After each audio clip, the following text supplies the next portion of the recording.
combattants, personnellement, nous sommes très déçus. En fait, personnellement, je suis déçu, mais la communauté congolaise est très déçue de l'image que vous avez salie à Congolais. Dans la méchanceté à Congolais. Dans la manque, il y a objectivité et pas Congolais. Mais est-ce que déjà tout le monde a un groupe de combattants qui collecte des fonds moroboué, aucune fois, tout le monde a la période où on a bokangisi, ils ont voté kaboti na moko na beni, to boti na basi na bino basaka. Awa, to boke pesa mo bana na basi no balata na ndako.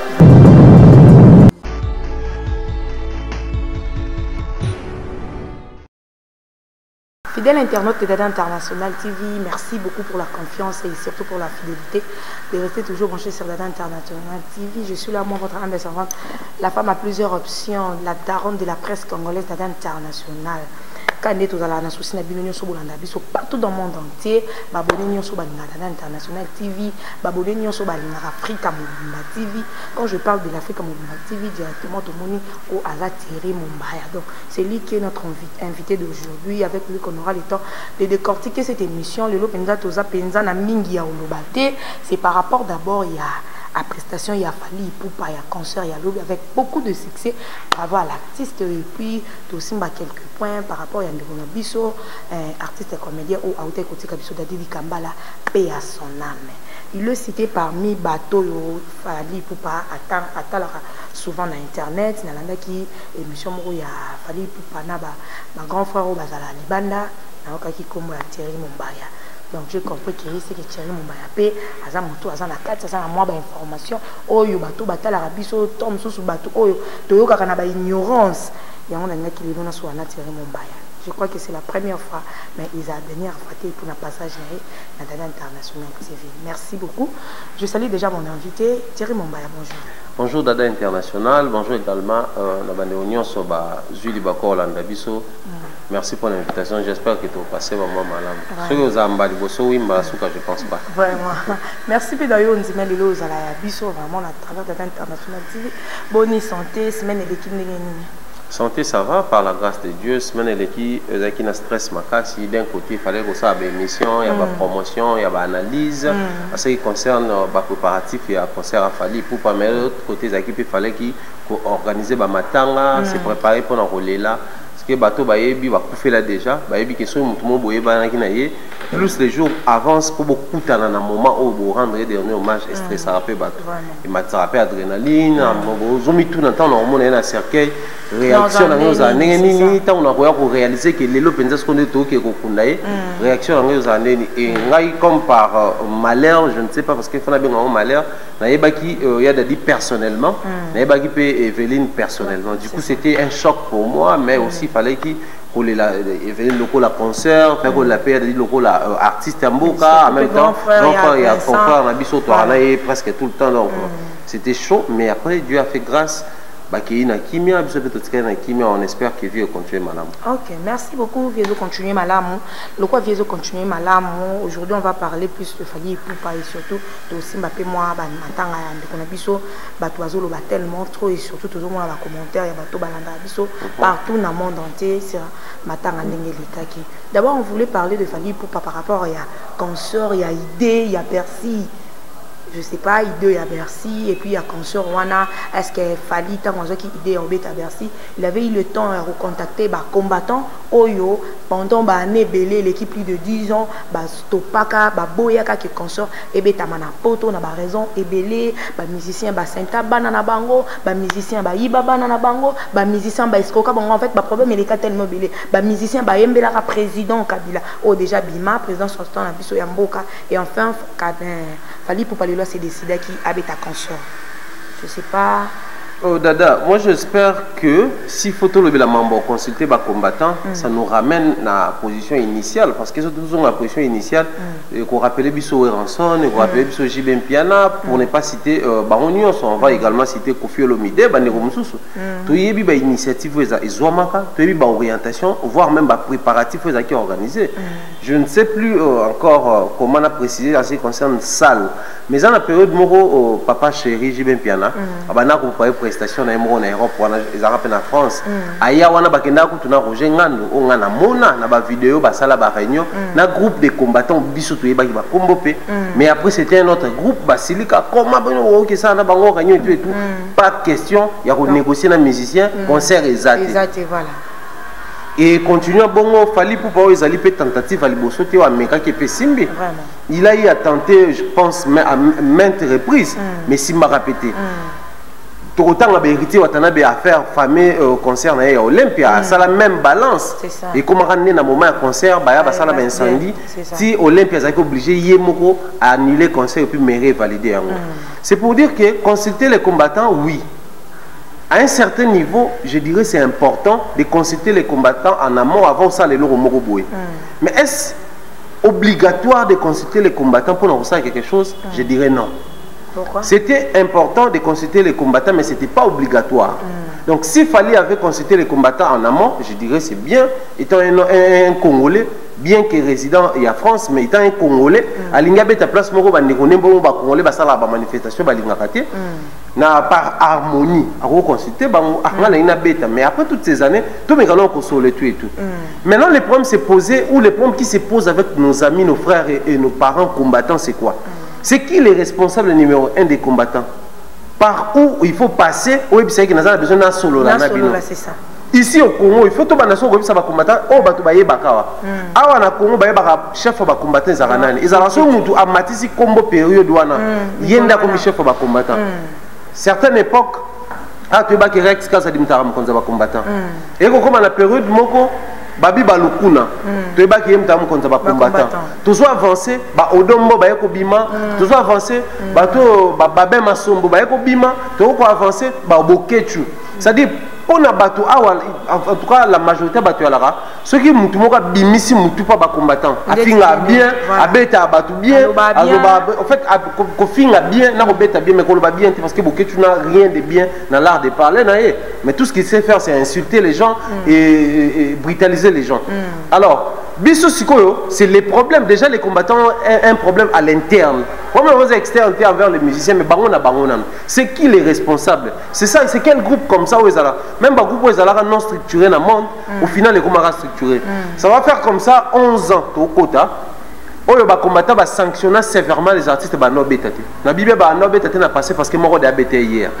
Ba ne ko betate mais c'était par qui il faut passer officiellement ou officieusement et à la guitare. Fallait aller consulter qui? Si et seulement s'il fallait qu'il consulte bango obligatoirement. Il allait consulter qui parce que soit consulter qui va X automatiquement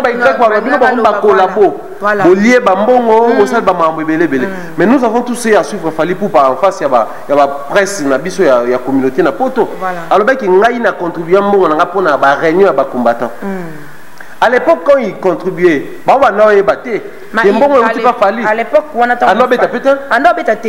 on pouvait quand même comprendre souci na bango en fait souci ya ba combattants ils a kanini. Qu'est-ce qu'ils veulent aussi? C'est ça le problème. Donc, ils ont des problèmes avec des politiciens, ils ont des problèmes avec des comédiens, ils ont des problèmes avec des... À la base, on va problème à Limboka. On va déclarer, au départ c'était Kabila à la tête du pays, rien ne marche. Kabila n'est plus président de la République et actuellement c'est Fachi. Azui Mabe, tout ça. On va l'accepter, tout ça, te découvrons pas na bango. À l'époque, Kaka Makambo. Mais en attendant qu'on avance, et comme on a virage, moi, non, on a béni. Voilà. On a béni, il fallait pour pas mettre ta conscience. Non, mais entre nous, soit dit. Fallait vous pas jouer un concert dans le stade des martyrs, je pense pas que c'est une option au combattant sur la scène à conscient. Parce qu'aujourd'hui, parce que vous savez que non mboka ya mabeti. Mboka na crise. Dollar sur matina Kinshasa et Matarati na Benimba moko. Ce qui passe c'est ça na mboka sur le plan financier ou social, même pas sur les rois na Beni, Butembo, Kisangani, même pas sur les en Équateur, Bandundu Nuba et roi la peine à Kinshasa. Parce que ceux qui denrées alimentaires et mati et Matara Congo Mobimba. Certes chaque province, chaque coin, il y a une différence, mais car à prix, mais matara. Alors, fallait pour battre dans un stade de martyrs. Bon, on rentre au foot à concert aux Wapi, pour avoir part, il y a producteur, après ça, avoir part à sponsor, avoir dit ça part, na atana poche, et puis à l'ongola, les sous part, alors que vous sauvez, par moment, il faut être réfléchi. C'est en ce niveau-là que se posent les problèmes. Bandeko va défendre Beni. Surtout tout le monde superficiel Beni, ils ont rien. Bah éviter. Surtout si on Beni, la population Beni, ils ont combien, combien kuna. Bah éviter. Surtout tout le monde Beni, combien de guerres ou combien de rébellions de Salama kuna. La majorité d'eux. Bah éviter. Mais tout ce qu'ils savent dire, les Alikaka, Biso Beni, tout ça, Boutembo et tout. Batanga Tanga Barossi Mukeli, Batanga Floribert Chebe, Bato Babunda, objectivement. Mais tous ces amis-là combattants qui nous citent des noms, il y a des fameux héros, tout ça, vous considérez. Mais tous ces héros-là, ils ont combattu ici. Dans le champ de bataille, ils passent Bitumbe Bundama. Mais quels sont ces combattants-là? Certes, déjà à la base, mais est-ce que déjà, tout le monde a un groupe de combattants qui collecte des fonds moroboués, aucune fois, tout le monde a été. Si vous avez tout le monde brandir, bien fait. Vous combattez pour quelque chose, vous avez mesure au salaté. Donc, vous sacrifiez, parce que combattant, vous combattre, je suis d'accord. Vous refusez la prestation. Mais en même temps, combattant, on a un air, soit ils jouent au salaté, soit ils qui va vacances dans le salaté.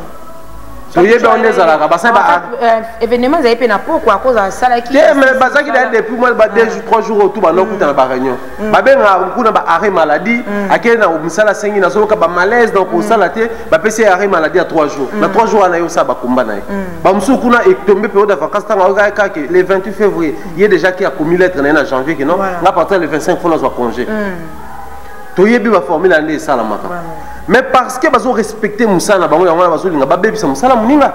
c'est ça aussi, il faut tout réfléchir. Parce qu'aujourd'hui, les artistes et les musiciens chrétiens... Donc, pour toi, les combattants, il y a Baninga. Si on parle de Baninga, on parle de... Les artistes, dit de manière générale. Parce que les artistes chrétiens ne jouent pas. Ils ont une politique. Ils ont imposé Nini. Les artistes chrétiens, vous faites un concert, prière. On allait comprendre que vous exigez quand même pas ça. Artistes chrétiens, au final, qu'est-ce que tu as reproché? C'est à Dieu de juger ces gens-là. Biso peut-être exposé, mais ça l'a dénoncé. Mais ça vient entre nous soit dit. Un artiste chrétien qui se méconduit, excusez-moi. C'est qu'il faut combattant à intervenir dans net nakani. Parce que ces combattants-là, ce sont des Congolais. Tu dis papa congolais des Alans. Il y a poto, maman tu y a France, il y a Belgique, il y a Angleterre, il y a Allemagne, il y a Suisse, il y a Espagne, il y a Pessi Bangombote.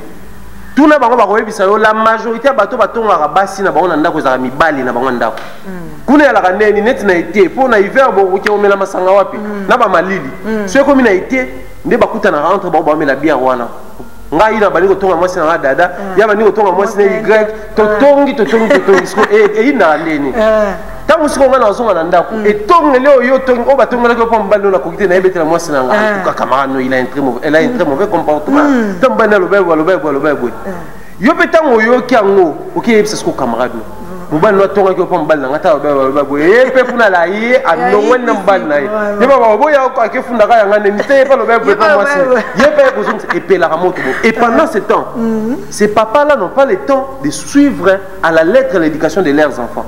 Ntango mwana okola mabe mwana bebi akei kokutana na nzela ya moto aza influenceur a influencer moral na teze mino boloba bamisien ba mabe.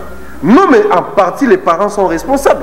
Si aujourd'hui, je n'encourage pas les abus aux artistes et musiciens, mais si aujourd'hui les musiciens ont abusé de leurs filles, si aujourd'hui les musiciens se sont méconduits, tout va s'allier abus de confiance. On va faire ça, on va bafanda, on va faire ça, on va batamona pour missus photo loba, batamoli pena basi na bango, kakaba na bangote. Mais entre nous soit dit, quand je ne te satisfais pas, au lieu de satisfaction libanda, soit tomber mon c'est pas un problème. Soit tomber un musicien, tu bandit combat. Donc, si je ne te satisfais pas, ok, on a satisfaction libanda. Allez, yo zuna kuna et pas musicien. Ngai na memi ngambwale na bandi komba. C'est là où les bas blessent parce que là, tu juges pas musicien, chrétien, tu juges pas comédien, aucune activité en Europe, ça pénalise évolution. Si seulement si tu as bien un papa qui explique à une femme blanche, je parie Kazaki, soit inspecteur, soit journaliste, c'est parce qu'elle est au coma. Ils ont abusé de nos enfants, ils ont abusé de nos femmes et tout et tout. Attendez, donc vous combattez pour ça alors. Au final, il faut tout le bas. Si nous combattons pour Béni, tout ça, la table est rase, tout le monde sur les cas de bosso, tout bandé, le côté carte sur la table, tout bandé côté la nini, il faut tout ça là. Parce que les mêmes fallis là, on doit pointer du doigt à ça là, action qu'on a, à visiter l'hôpital, il y a un docteur Denis Mukwege, on a pris Nobel de paix, il y a Mokilia. Celle Congolais a pris Nobel Yewana. À Kenaba on ça là-bas donc na ba ambulance kuna a consulter combien d'orphelinats a payé bien. Pour ne pas citer que l'Afrique, le Congo pour dire qu'un panafricain a ça on a ba pays mususu. Ici à Kinshasa, à ça là ba action bien na contre la fondation na à Kenaba qui science na ba quartier mo régulier a payé ça ba forage, tu là ba musuma ya régie des eaux. Mais au-delà de tout ça face à la nuit. Mais Babara, il faut prêcher aussi par l'acte. Les combattants ne l'ont pas fait. Qu'ils nous disent,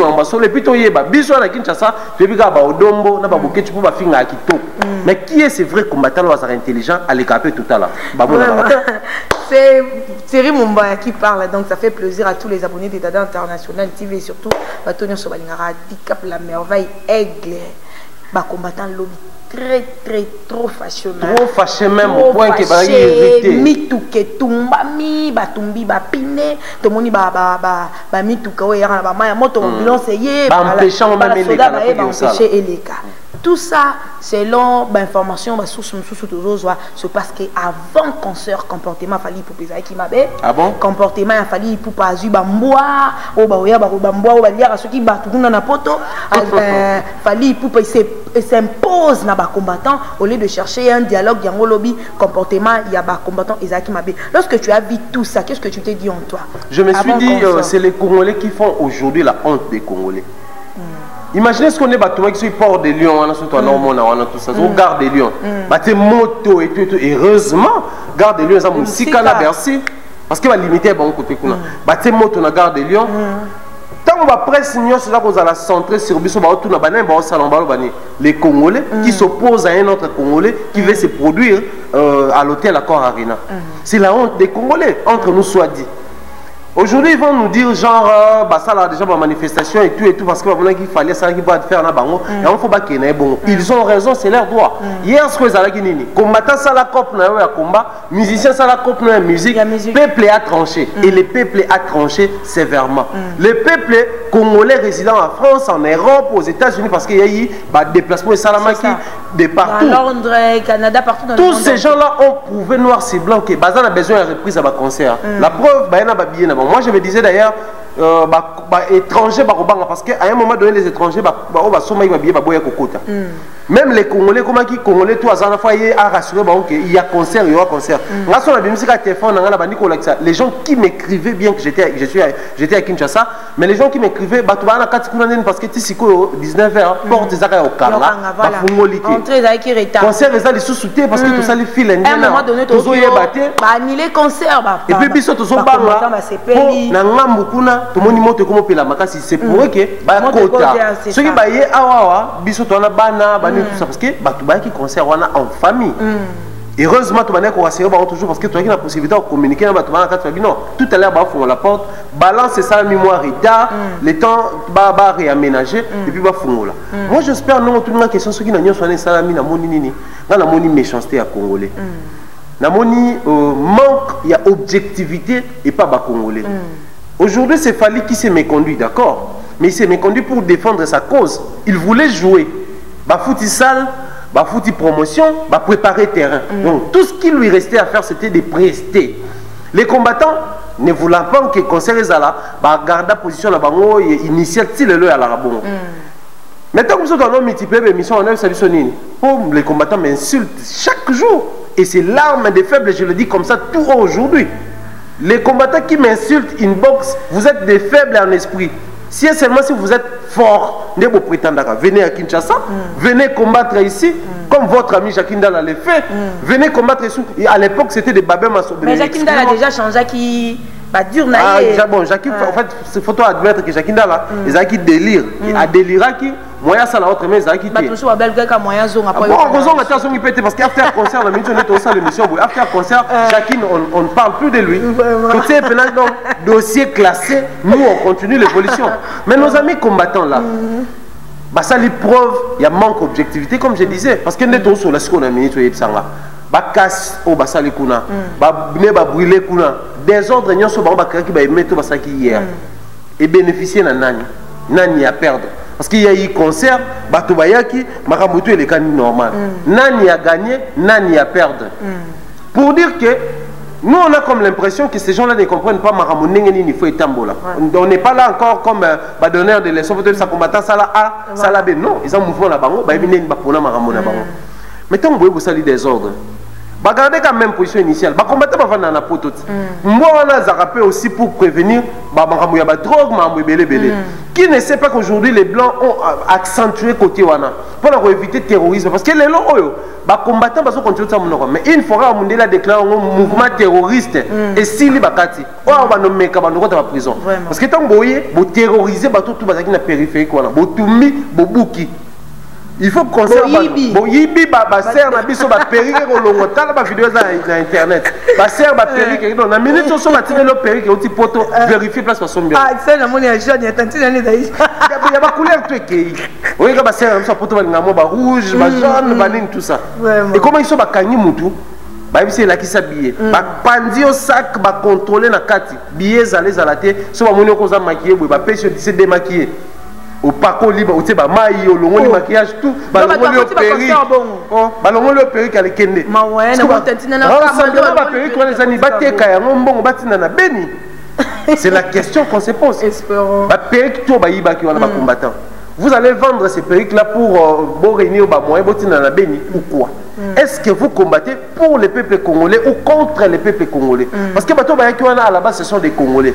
Bien que Bamsou va changer de nationalité, Bamsou va avoir résidence, pas Congolais. Si vous combattez pour ces gens-là, conscientisez ces gens-là, vous brutalisez, en même temps vous combattez pour eux. On ne comprend plus rien. Même parents n'ont pas besoin de moi, par moment ils n'ont souka moi na comprendre so ba betinga ils apona boy.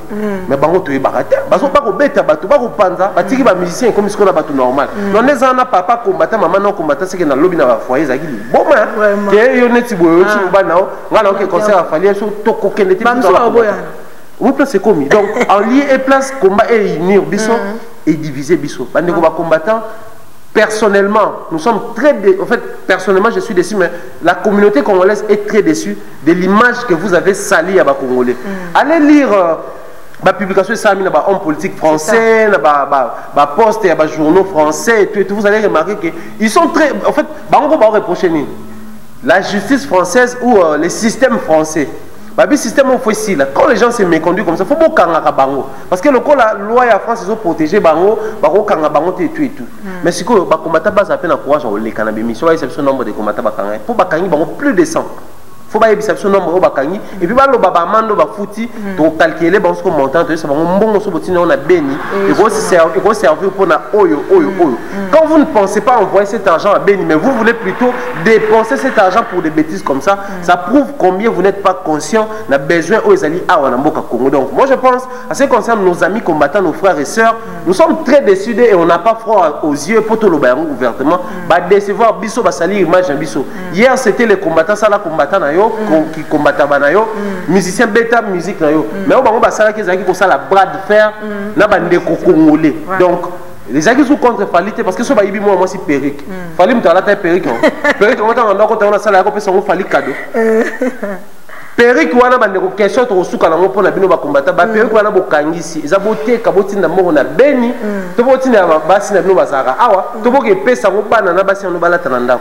Voyez comment les gens deviennent inhumains simplement parce que ba linka kapo to la kisake bani tout ça et puis boke tu a kende wapi na suka suka bakanga qui était maintenant mon a été dans ma vidéo il s'est seulement motivé mobiliser les gens ba ko exposer ba vie na bango Dieu fait grâce hein bango ba baka ke po ezapé poto ba biki ah bakanya ma ne ba beta ba balle réelle kuna bazaki ba biki ah donc attends ça les nyonso mabe ko commenter mais les gens doivent faire très attention à mambo surtout ba ne wansu bwana ba France ba Belgique on a parlé entre vous conscientiser nos amis combattants parce qu'ali mambo ils ont okende ya sou bien admettons qu'il va refouler bango basonga la majorité peut être batongi. Mais là, il y a 3 personnes qui vont refouler le lobby. Oui, mais ça va être un candidat. Il faut que une structure. On est à la soirée, un candidat dans sol.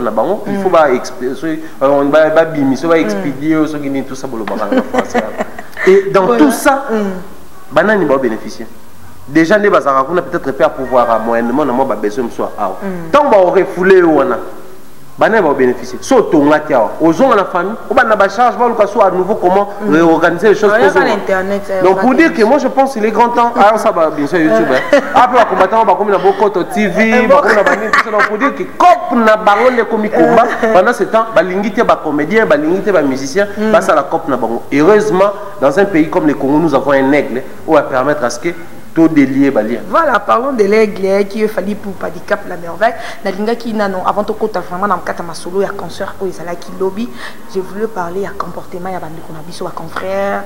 Tout le monde qui présence il y a Ken Pianaza na poto, Frank Stemai, Namoud Banana Bodou dans la concert na biso. Natilo Colé également. Natilo Colé, baza tellement comportement na bango ndengo zota la ba makambu. Désolé car. Bon, nos amis, moi je pense que ce besoin peut-être ils auront beaucoup à nous expliquer ou à nous dire face à la situation parce que moi je me pose beaucoup plus de questions parce que on est plus dans les qui ça et là ma mususu tokoyo comme tu comprendre bien. C'est ça. Mais bato ba na poto bango baza na mo facilité à biké quand on parle de moi soit bimisi ba moi les abonnés tingai les akilobi quand que les chansons to bengane na téléphone ça bi ate noko bati CRS on gérer dans makambo et que na mo ndenge mususu CRS il est kinga wa mba mo na ke Google CRS ba na la petite CRS France souvent na yo kango CRS on a comprendre que c'est quoi ça CERES et personne va makambo belé on comprendre la zone là on se connaît que ta publication il y a accord arrêt na wataki sur la mesure sécuritaire bataki que ça que deux ekotate bato bazana ba casque ya moto ba kota na ngote bato bazana trousse ya munene ba ko ba sac muso ba nga encore trousse et ekotate sac faut la trousse abukier tout le monde genre pour pas contrôler sac chose ya munene o rume na mulongo pour pas contrôler pendant ce temps file aux amulai tant na yota la siko ba commis place mo wana CRS ils ont assuré côté tout ça ba yelo bela sur ba pompier parce que biso a conception maman démonté biso so ba lo ba pompier tout le monde a ba to ba ko bon moto mais par contre les appelle les pompiers cause à la police ko yiwana tout est mélangé on avait besoin bandeko ba uti Kinshasa ne ba ke ikuna bango ne pas ba précision na ba élément bango ba noter en ligne informer biso ba to qui mais aussi ba to ba la ba pays mususu parce que le système français c'est pas le même système allemand le système belge tonine du coup bango tout ba s'éclipser qui lobby Tomoni Ken, Tomoni Franck, Migue, à peine un mot de bande live à disparaître. Et on nous informe que Nati Lokole menacé parce que moi, la PC Mbote Gloria Mansoni, elle m'avait appelé que je suis là dans un monde agressé Nati Lokole. Abinga na libanda na kotika petit frère na ngapo ta concert, na télé na mona ndenge bazo agresser Nati Lokole na misu na ngamoko. Mais nos amis, Bazaki Kuna, Moutouté a mis téléphone, Moutouté a réagi genre que tout ça va confort, qui peut informer quand même une évolution. Donc, nous qui était bravo, peut-être il y a une renabition, moi, Mouképe, na Tracy Mbele. On allait être comme ça, pour y position. Heureusement, Master Virus a comprendre à un moment donné, à lancer live, il y a reste à concert mouvement. Donc, attitude au départ, c'était bien mobiliser les gens à venir et tout conscientiser. Et arrivant qu'un moment, les gens nous appelaient de partout. Mon concert est annulé pour vidéo circulée qui y avait un policier de Sabatou. Non, calmez-vous, le concert est annulé. Bah combattant bazar au CP là. Ça aussi ça prouve combien les combattants bazar ils maturent. Excusez-moi. Vous vivez dans un pays comme la France. Oyo, tant que il y a un concert héritier, Olympia m'a posté quand mairie peut poster. Tant que vous avez mesures sécuritaires, accord arène a posté que l'hôtel est cotaté dans la salle. Tant que changement tous les salles la sécurité tout ça, bazo poster dans accord arène. Mais pour pas calmer nous aussi nous concert annulé. Bah bandi fait. Baba Nico siroté, voilà c'est vidé, nous rabandi ndoulé. C'est pour dire que si seulement si nous mettons du sérieux dans ce que bah salawana et que nos amis mettent du sérieux dans mon salawana, bah on va s'investir davantage. Après il y a superflu quoi. Nicolas Posto, c'est sensationnel. Tobuna, biso tobuna kapana mora, yo petit ke ba ki en Kinshasa exporté en Europe. En lieu place à exporter bah nous n'avons pas ça là ba matembele ba pour nous, tomi ko exporter na ki en il y a Kinshasa. Et ce qui me fait trop mal. Vous allez remarquer ce sont des papas et des mamans comme ça. Na ba Mali là on poto, ba là tu blo moka ba komi ba Zaïre boy. Pourquoi ba pulmonie pamba. Beaucoup plus souvent la vie surtout les naribos après notre cas de bonne santé. Donc pour dire que je reproche également mes amis de la presse qui sont là-bas. Nous sommes pas trop satisfaits dans le service au Boranda biso par rapport à autre manière causé là. Le quoi batakin, mais n'importe bien à kin, on est au tourner à votre vidéo au panza, tout le monde va inviter. Mais n'importe à la peine, bon, tout le monde a nos liens 5 émissions mon robot et si non, bah tu vas exempter dans ma campagne les gens qui va doyou parce que bah on zara azum mutwa théâtre et abet histoire azum mission abet histoire bah dans place. Mais biso ne zara lemba matete ngaba bandal bah on a beaucoup comme et puis bah on va mixer on a caillou mais bien on va tikin d'un esprit on a nini basali yango ti so pe ba ko banga so ki pe ma lilia poto pepo na ka dia fanka ko sola ken boy kendaki omona ba ko tu ba ko kende kuna ken mfiana papa vidéo vidéo vous dire que basali biso pe na bien pensate comportement ya ba musicien avant qu'on sorte tout monde qui na dans la préparatif il y a consort bah musicien qui a selfie on a fallu pour pas morazo il selfie depuis des photos maliboso merci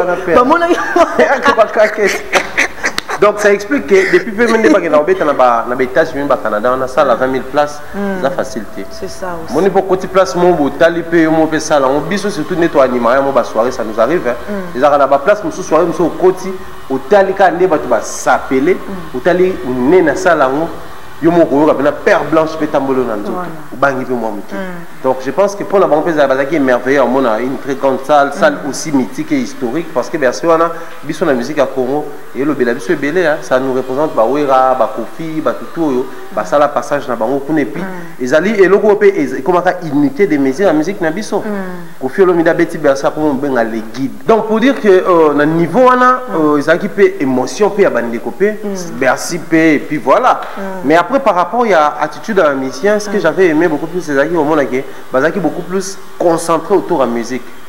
C'est comme si les gens nous suivent. C'est ça.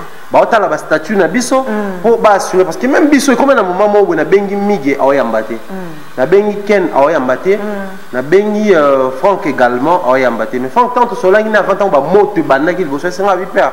Na un hôtel mais biso to net photo kutana to ke ndela moko. Ba noko sola makasi. Mais c'est quand nous consoler nous ko bi faire tika mali les a likama. Quand on a vu na mono kana manto ba on a bata ba dudun, ba bilo on a tika manto pamba bité c'est bon. Na ko mana kuna.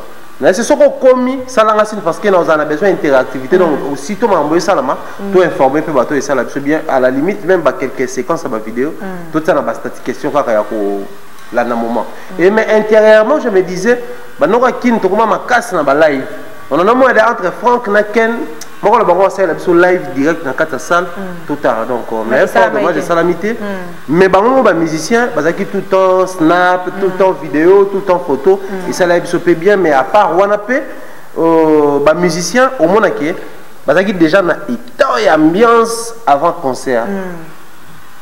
Je me demandais même à un moment donné est-ce que les musiciens oyo ba yebite maramwele kana libanda ba yebite ke moto et puis la makasi tant que monde en ligne c'est que bayebi mais positivité bazaki na wana il se disait il faut tout bêta après toutes ces années il faut tout bêta voilà pourquoi c'est aussi important un bon leader doit aussi apprendre à inculquer son état d'esprit na bato bana tout autour et voilà pourquoi tu ça même bato mingi pour na moto même bossa na mosala toi à la partenaire na bo avancer toi appliquer loi et Bible au Salomon lo basoki boyo kanité au départ botambola avant botambola commencer d'abord par mettre quelques points bossa tendre sur ces points là donc du coup je dis comme ça également félicitations à tous toute la team, il y a F victime. Oyo, bazaki vraiment au four et au moulin, esprit positif. Également, je dirais félicitations. Na bateau, bazala tout a fallu. Je dirais comme ça, Babiro, Madina, Manon Loubax, Capote Gino Liaki, mon grand frère. Également, je dirais félicitations. Na Bakeli Charleston, bazaki wana. Je dirais bien des bonnes choses et félicitations comme ça. Na Soule Kaouka, Palzouzou.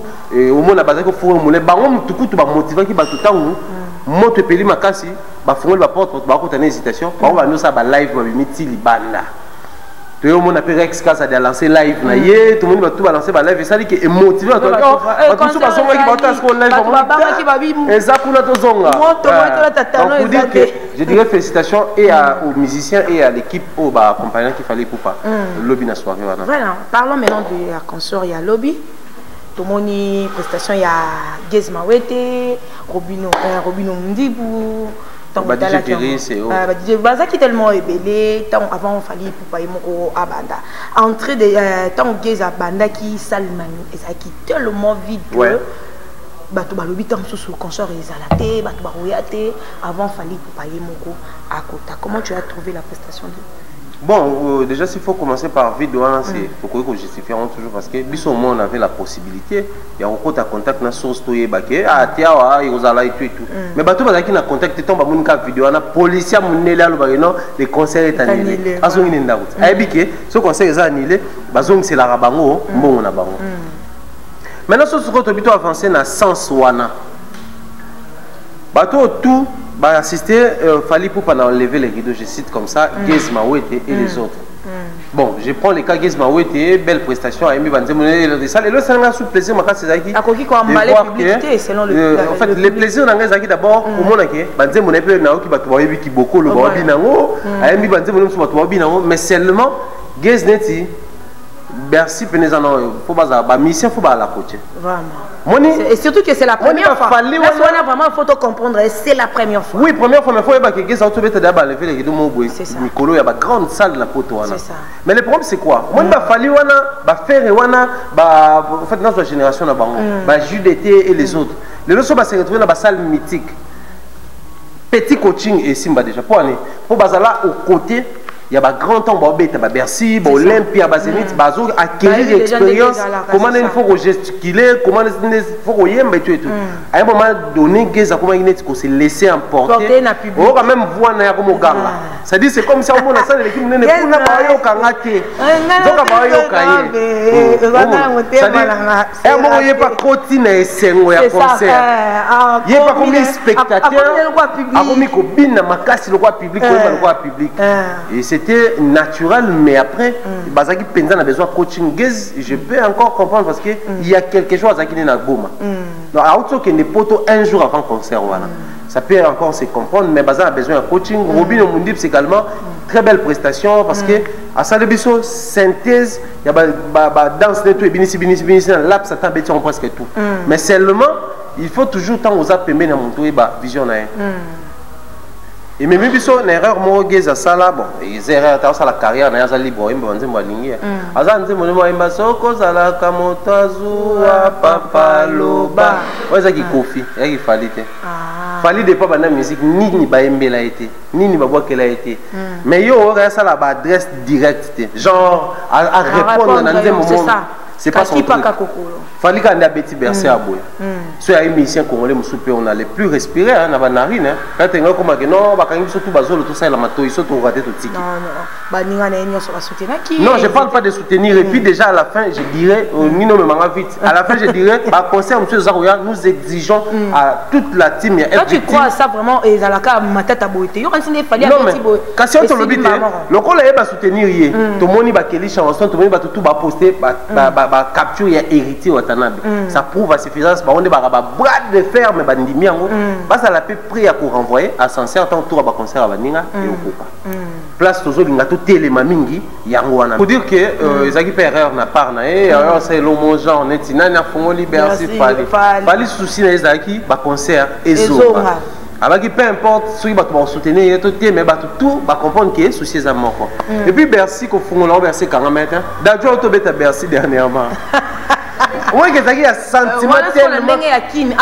Oh ben ça qui n'est là. Les gens n'apportent mais n'enga ba mission ba congolais. Ah, n'enga mission congolais. Est-ce que Gims par mission n'enga comprend pas tellement. Oui, je sais. Est-ce que Gims da beta ba place là.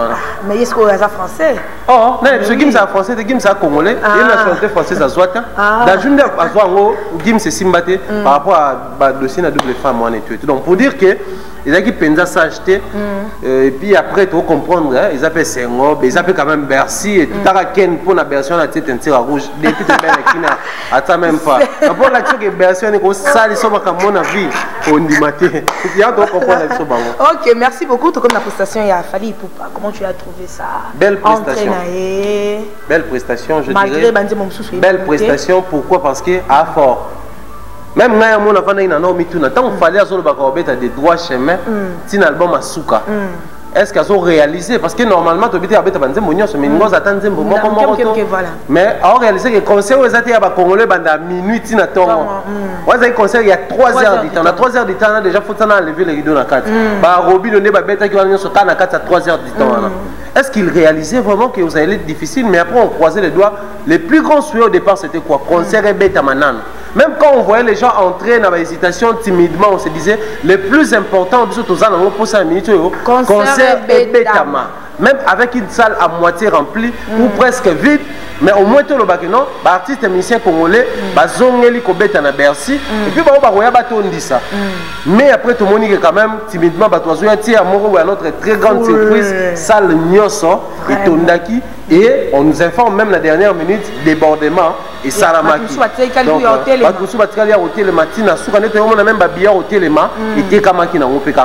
donc pour dire que la prestation est bien et puis on s'appelle notre décoration. Voilà pourquoi j'aime souvent dire aux artistes et musiciens, chaque fois que vous portez des sobriquets ou des noms, il y a si en plus, il faut toujours et accompagner à l'état d'esprit. Depuis un moment, c'est fallu qu'il s'est fait à tout bout de champ appeler Aigle. Aigle. Tout le monde peut quand même décoration la télévision aigle moko royal monene ya pembe wana la décoration na ya lati ndinga ngami kolata na couronne na na mutu étant roi et tout mais tu comprends un peu que aigle wana est accompagné état d'esprit na dans le sens que il avait pris les précautions pour assurer les mesures nuances pour qu'il conseille ça. Étant aigle, dans la telle côté, il y a une mesure. Dans la état là, parce réunion parce que corrompu, parce que belé pas combattant. La réunion tout ça là, contre les musiciens, ils ont mort parce que que la sécurité n'a pas il y a bureau et artiste. Alors ils prenaient toutes les mesures pour déjouer peu bango.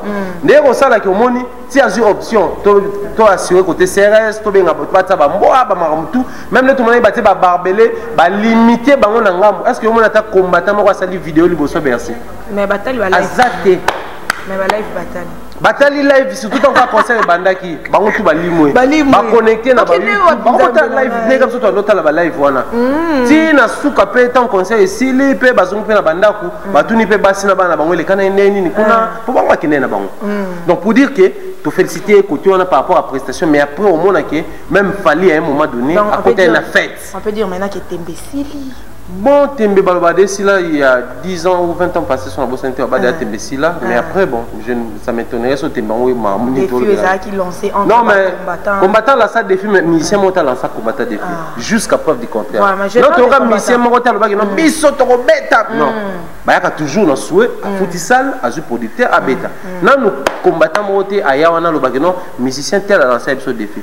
Puis surtout, féliciter Fali parce qu'il s'est comporté en aigle, voyant des lois les dangers parce que aigle à mon aramara musika koleka ba faucon ba corbeau ba tout ça presque même espèce naïe ba volara likolo quoi mais yi à mon akoleka bango voilà pourquoi tout kosenga en toute humanisme et humilité qu'il partage les technicités secrets avec ses jeunes frères et ses aînés parce que you arena arrive avec Kofi Olomide mais on a été informé aussi que Héritier Watanabe prépare un grand concert dans la Zénith de Paris Wanakaka donc base à la humilité à consulter, il base à la humilité à partager la technicité pour que de toute façon il réussir, on peut pas jouer la même carte pour réussir la prestation. Ok, merci beaucoup. Nous sommes déjà à la fin de notre émission.